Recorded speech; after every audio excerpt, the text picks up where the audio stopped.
Shalom, shalom, mes bien-aimés, soyez bénis. C'est la sœur Sophie Camara, servante de l'Éternel. J'espère que vous allez bien partout où vous êtes, que les grâces de Dieu abondent dans vos vies au nom puissant de Jésus-Christ, que le Seigneur vous bénisse, qu'il bénisse tous les désirs de vos cœurs, qu'il bénisse vos familles, vos projets, vos mains, qu'il vous guérisse, qu'il fortifie, qu'il corrige, qu'il redresse, qu'il vienne au secours de ses enfants partout dans le monde entier au nom puissant de Jésus. Que les grâces de Dieu abondent dans vos vies au nom puissant de Jésus. Soyez bénis partout où vous êtes. Je suis très contente de vous retrouver encore pour donner un message d'encouragement un de mes frères, un de mes frères, une de mes sœurs, un de mes enfants, un des enfants dans le monde. Je ne sais pas qui va tomber sur cet audio que je fais. Amen. Donc, c'est quelque chose qui me ronge en fait. C'est quelque chose qui me ronge, mais avant cela, je vais prier. Amen. Père, je te bénis en ce jour parce que mon Dieu, mon roi, tu es bon. Tu es bon, papa. Seigneur Jésus, tu es bon, Jésus. Mon roi, mon Père, tu es au-dessus de toutes choses. Tu es le Dieu fidèle, Seigneur. Tu es le Tout-Puissant, Seigneur. C'est toi qui tiens toutes choses entre tes mains, Seigneur. Oh, pardonne tous les péchés de l'humanité. Pardonne nos cœurs endurcis. Pardonne notre incrédulité. Pardonne le fait que nous croyons que nous pouvons faire tout, alors que c'est toi, Seigneur, qui nous dirige et que sans toi, nous ne pouvons rien faire. Je te bénis au-delà de tout. Mon âme soupire après toi, Seigneur. Sois béni au-delà de tout. Merci pour tout ce que tu fais au nom puissant de Jésus. Amen. Merci Saint-Esprit, prends le contrôle de tout au nom puissant de Jésus. Amen. Et aussi, je voudrais... je voudrais, avant de donner le message, vous remercier pour les abonnements et tout, les partages et tout. Vraiment, c'est vraiment très, très, très, très bien tout ce qui se passe. Je vois que beaucoup de chaînes YouTube sont en train maintenant de dire aux gens de partager et tout. C'est bien, je suis très contente vraiment que Dieu puisse faire prospérer tout ce que chacun fait, que Dieu puisse avoir la main dans ce que chacun fait, mais seulement que nous fassions cela dans la volonté de Dieu seulement et pas pour la gloire des hommes. Amen. Que Dieu soit béni. Amen. Donc voilà, bien aimé, aujourd'hui je suis venue fortifier, encourager quelqu'un. Normalement, je fais ça sur la chaîne du Seigneur où je vais faire la prière Sophie Camara, coach chrétien TV2. Mais là, je suis venue parce qu'il y a des gens sur cette chaîne qui se sont abonnés et tout aussi, et puis qui pensent que je donne que des révélations en fait. Amen. Donc voilà, je les envoie à voir mon témoignage, à voir tout ce que je fais et tout ça. Et je leur dis toujours que je suis toute petite, donc faut pas qu'ils pensent que non. Donc juste aller écouter, et puis si le Saint-Esprit les convainc, qu'ils continuent à donner leur vie à Jésus. Amen. Mais ça m'a fait un peu sortir parce que j'ai vu qu'il y a beaucoup d'enfants de Dieu qui ne comprennent pas beaucoup de choses dans la parole. C'est quelque chose qui me choque, en fait. Vous voyez, parce qu'on peut ne pas comprendre certaines choses où il faut des explications bien précises et tout. Mais je veux dire, quand quelqu'un qui a fait 15 ans et qui est chrétien, qui n'est même pas, qui est chrétien, qui se dit dans la sainte doctrine, mais qui ne connaît pas certaines choses, je suis choquée. Quand une maman m'appelle parce qu'elle me dit, mais ma fille, ça là, j'ai pas compris, mon pasteur là, il m'a pas dit ça. Je suis choquée. Je suis choquée qu'un enfant de Dieu m'appelle pour me dire que je ne comprends pas. Chez moi, là-bas, on me dit que c'est la grâce qui sauve et puis c'est fini. C'est pourquoi je suis sortie.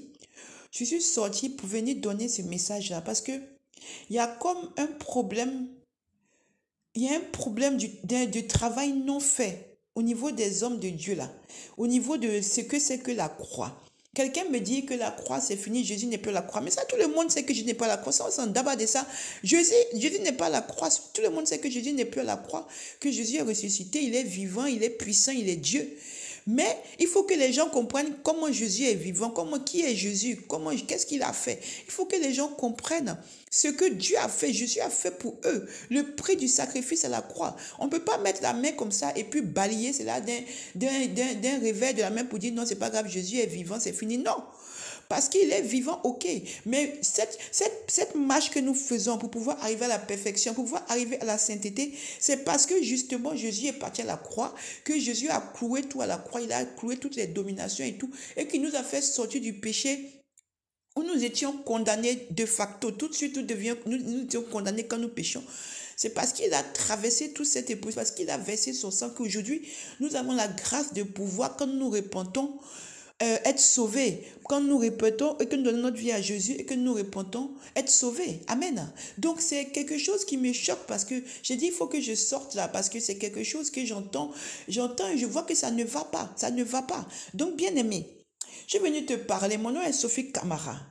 Je suis servante de l'Éternel. Jésus m'a appelé pour lui gagner, pour lui amener des âmes. Amen. Il m'a dit, quand je suis couchée, des fois, il me dit, prophétesse, lève-toi, tu dois travailler. Des fois, il me dit, lève-toi, mon évangile. T'as pas encore fait, il me regarde, t'as pas encore donné ce message parce qu'il y a des âmes là qui attendent ça.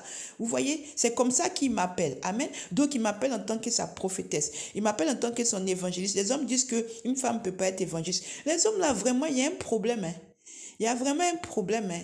Toi-même, là, peut-être même que c'est une femme qui t'a gagné et puis tu es venu en Christ. Amen. Donc, bon, moi, je ne vais pas perdre ce temps-là dans les débats stériles qui n'ont pendant ce temps, mes frères et sœurs sont en train de mourir, sont en train de penser qu'ils peuvent aller coucher, faire tout ce qu'ils veulent et puis ils sont sauvés s'ils ne se répandent pas. Donc, moi, je ne rentre pas dans ces débats-là. Ce qui est sûr, Jésus m'a dit qu'il m'a appelé comme sa servante pour que je puisse gagner les âmes pour lui. Donc, il m'a appelé comme son évangéliste, il m'a appelé comme prophétesse. Amen. Mais des fois, il m'appelle ma messagère, ma messagère. Donc, il y a tout ça. Mais ça englobe tout ça. Ça englobe tout ce que je fais en fait. Amen. Donc, c'est ça que je suis venue te dire. Amen. Voilà. Mais moi, je suis simple. Je m'appelle Sophie Camara. Je suis une simple servante de Dieu. Bien-aimé, ce message-là est pour toi. Amen.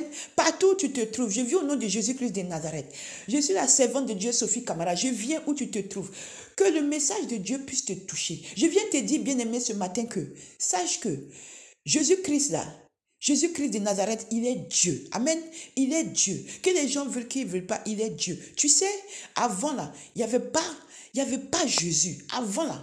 Quand c'était avant là, quand on péchait au temps de Adam, parce que Adam a péché, donc le péché est venu en nous. Mais avant cela là, il y avait le diable qui était au ciel. Et puis, il était un ange là-bas qui était vraiment, il était un ange qui était dans la chorale, il dirigeait la chorale. C'était quelqu'un qui était auprès de Dieu. Il était vraiment puissant, il avait du pouvoir et tout. Un jour, il s'est rebellé. Dieu l'a fait, c'est pas Dieu même. Un des anges l'a jeté par terre. Lui et puis, je crois que c'est un tiers des anges parce que le Seigneur a gardé 2 tiers. Amen. Et puis, après ça, Satan a décidé que tous ceux qui mouraient dans le péché là lui appartenaient. Amen. Donc le Seigneur qui a vu que tout ce qui se passe là, ça ne va pas parce que ses enfants ne font que mourir, Dieu a décidé de venir en chair et en os ici sur la terre pour pouvoir trouver un moyen de pouvoir nous sauver parce que nous étions tout de suite quand nous péchions, nous étions condamnés. Amen. Nous étions condamnés, on connaissait pas ce que c'était que la repentance, c'était pas là, il n'y avait pas tout ça. La repentance est venue avec le Seigneur Jésus-Christ de Nazareth. Amen. Mais avant, quand nous péchions, si tu mourais, tu ne pouvais pas être accueilli auprès du Seigneur parce que tu ne connaissais pas ce que c'était que l'œuvre à la croix, c'est-à-dire je vais en revenir, tu ne savais pas tout ça. Tu mourais, ben comme Satan était pécheur qui a été jeté du ciel, ben Satan aussi te réclamait. Et les accusations tombaient sur toi, donc tu ne pouvais pas être sauvé. Amen. Donc c'est comme ça que le Seigneur est venu sur terre. Mais comme le Seigneur, le diable au ciel connaît le Seigneur, il connaît tout, il connaît le ciel. Le Seigneur ne pouvait pas venir comme ça parce que ce soit les anges, que ce soit les anges déchus là, c'est-à-dire Satan qui est tombé avec les anges qui sont venus sur la terre, ils sont devenus des anges déchus, des démons, donc qui sont dans les airs, qui sont dans l'eau, qui sont avec nous, tout ça. Si le Seigneur venait, si Dieu venait comme ça, il allait le reconnaître puisque dans le jardin d'Adam, le jardin d'Éden, amen, dans le jardin d'Éden, il y avait déjà Dieu et c'est le diable qui a tenté Ève. Donc, le diable connaît Dieu, amen. Ce qui fait que le Seigneur ne pouvait pas venir de lui-même comme ça parce que tout de suite, ils allaient savoir qui il était. Pourtant, le Seigneur devait venir pour pouvoir nous sauver. Parce que comme il avait jeté Adam pour dire que tu es pécheur, chez moi, il n'y a pas de péché, il ne peut plus accepter quelqu'un qui est dans le péché. Puisqu'il a jeté quelqu'un qui a dit qu'il est sale. Donc, tu es sale, tu ne fais plus partie de ma sainteté, dégage. Donc, maintenant, toi, tu ne peux pas pécher et puis aller là-bas. Donc, ce qui fait que quand tu mourrais, Tu ne pouvais pas aller au ciel. Tu devais partir dans le séjour des morts. Amen. Tu ne pouvais pas partir au ciel. Amen. Donc, du coup, le Seigneur, il fallait qu'il trouve un moyen parce qu'il voyait qu'il perdait tous ses enfants. Amen. Il ne nous a pas créé pour qu'on ne parte pas vivre avec lui. Il ne nous a pas créé pour qu'on partait tous chez Satan. De toute façon, il n'avait même pas créé, un être humain pour que l'être humain se perde. Amen. Mais c'est parce qu'il y a eu la tentation au niveau du jardin d'Éden que le péché est rentré à travers Adam et Ève parce que notre maman Ève là est partie manger la pomme, elle a donné ça à notre papa, à notre patriarche aussi, Adam, ils ont mangé, ils ont péché. Amen. Sinon, le Seigneur avait dans son optique, dans sa vision, c'était la perfection. C'est-à-dire qu'on devait vivre comme ça et tout, comme on va vivre autant après l'enlèvement, comme on va vivre. C'est comme ça que Dieu voulait qu'on vive, sans douleur, sans rien et tout. Amen. Mais à cause du péché, et c'est ça qui a fait que Dieu a changé. Et il y a eu après Abel, Caïn, le péché est vraiment rentré. Amen. Je n'ai pas le temps de développer ça, mais le péché est vraiment rentré. Donc, il fallait que le Seigneur, il a vu que mes enfants là, le péché est trop dans leur cœur. Mes enfants là, vraiment, si je ne vais pas faire quelque chose pour eux, je ne vais pas avoir quelqu'un auprès de moi, je vais tous les perdre. Parce que j'ai dit au diable que je te chasse à cause du péché. Et le diable aussi a dit que, comme tu me chasses à cause du péché aussi, moi aussi là, ton ciel là, où tu es là, il n'y a pas quelqu'un qui va rentrer là-bas avec un péché. Amen. Donc, Dieu voyait que le péché là est rentré dans ses enfants. Il va faire quoi? Il est coincé. Il a décidé qu'il va venir sur la terre. Mais pour venir sur la terre, il avait un secret. Le secret, c'était de venir jusqu'à mourir pour nous, pour que son sang soit versé, pour que nos péchés soient pardonnés. Mais pour qu'il puisse faire cette mission, amen.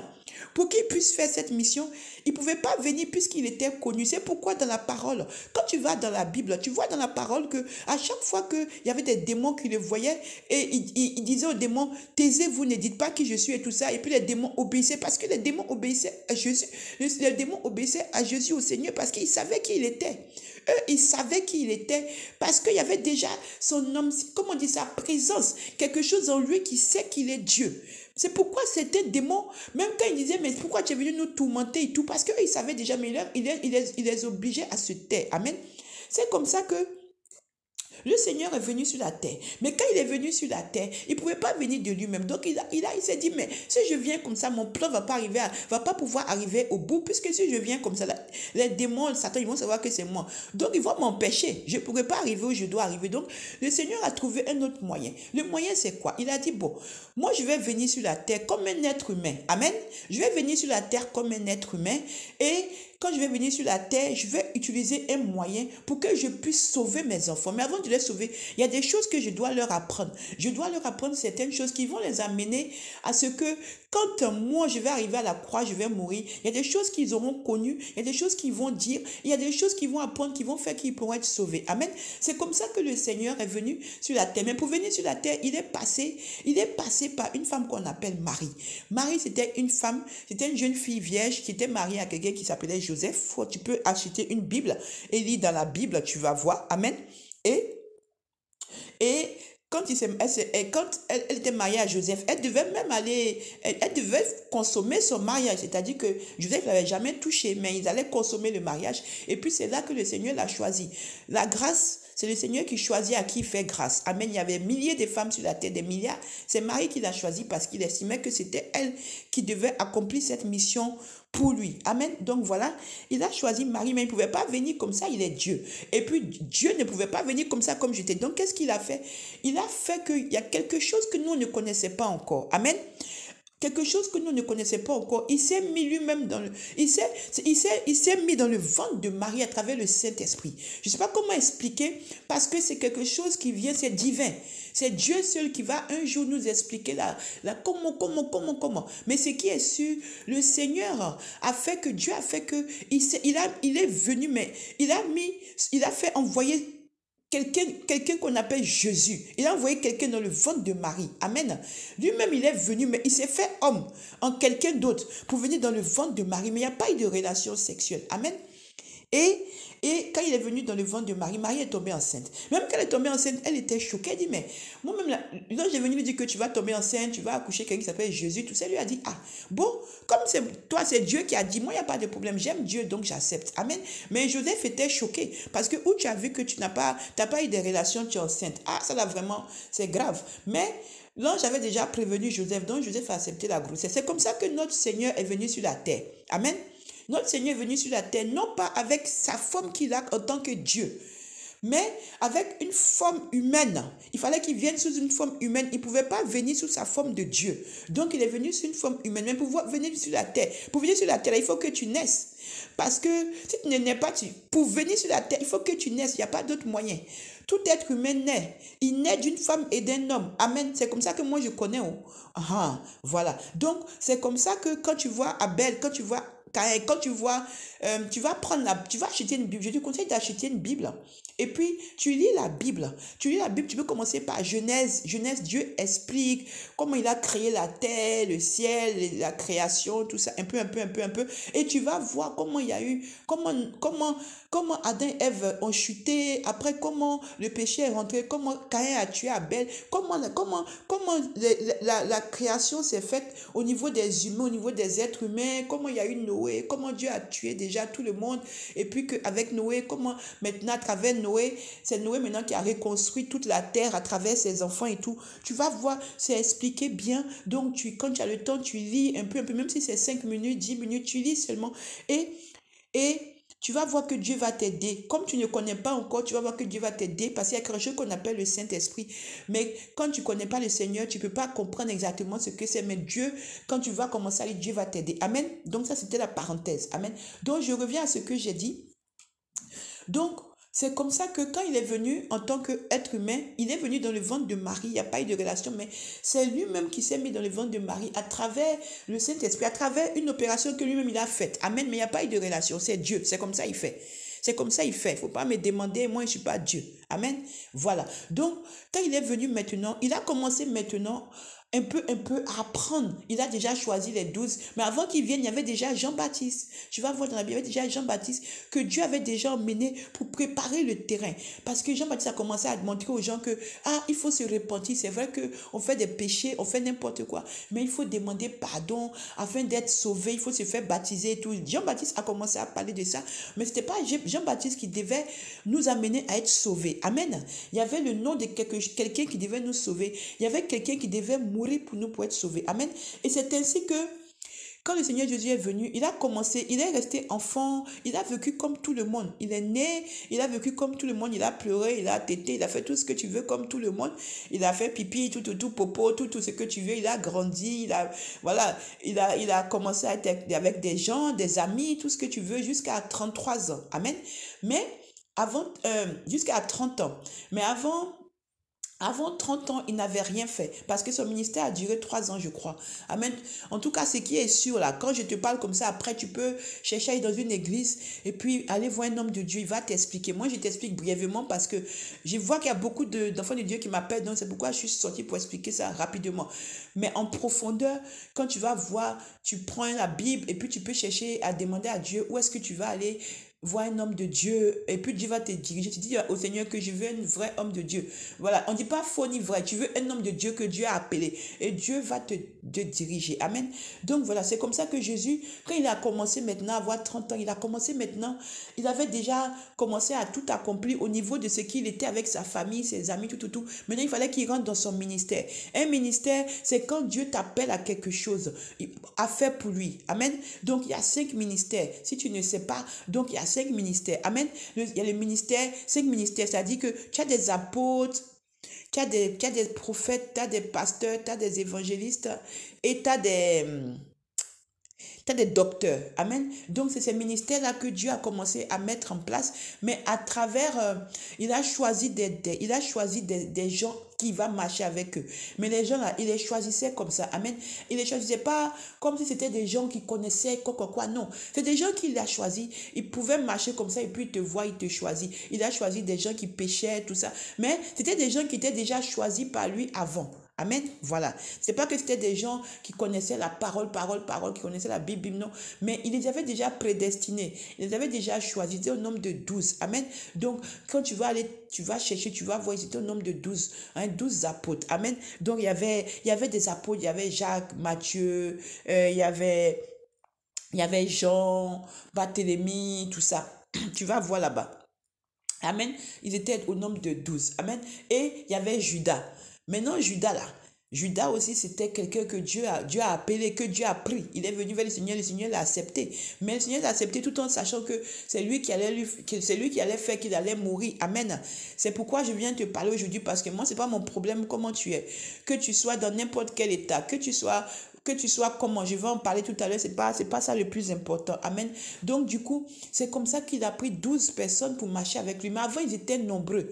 Mais c'est les 12 personnes qui sont restées avec lui parce que le Seigneur Jésus-Christ, il parlait d'une manière. Il était bon, il était tout, mais il avait une manière de parler qui ne plaisait pas aux gens. Donc, il était persécuté. Vraiment, il a beaucoup souffert. Comme il est venu en tant que être humain, il souffrait comme nous parce qu'il n'était pas venu en tant que Dieu. Donc, il souffrait comme nous. Amen.